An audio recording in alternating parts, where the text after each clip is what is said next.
OPM pamer eksekusi intelijen TNI, sebar ratusan sniper di Maibrat ancam eksekusi TNI patroli.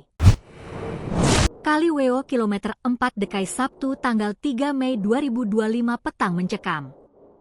Kawanan OPM dari Kodam Yahukimo yang dipimpin Komandan Batalion Iden Sawi, Mayor Ohion Helembo mengeksekusi seorang warga.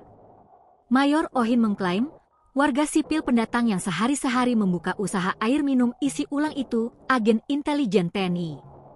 Kami siap bertanggung jawab, dan kami sampaikan juga kepada semua intelijen pemerintah Indonesia yang memasuki hutan-hutan di Yahukimo untuk segera keluar, ujar Ohion.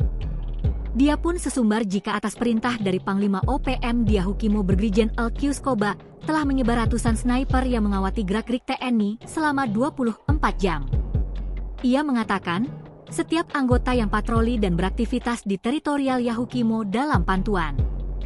Karena Anda akan menjadi target berikutnya di wilayah konflik ini, ujar Ohion dalam keterangan resminya, 5 Maret 2025. Sementara Kapupsen TNI Christomey Sianturi belum memberikan tanggapan. Namun sehari sebelumnya ia sudah memastikan TNI tidak pernah melibatkan warga sipil dalam aktivitas militer. Dia pun mengatakan, OPM selalu menyebar propaganda dan kerap menuduh TNI untuk menutupi aksi tindakan pelanggaran hukum dan pelanggaran kemanusiaan. TNI di Papua bertugas menjaga dan mengamankan, melindungi serta membantu warga sipil Papua, jelasnya. Download Tribun X sekarang, menghadirkan lokal menjadi Indonesia.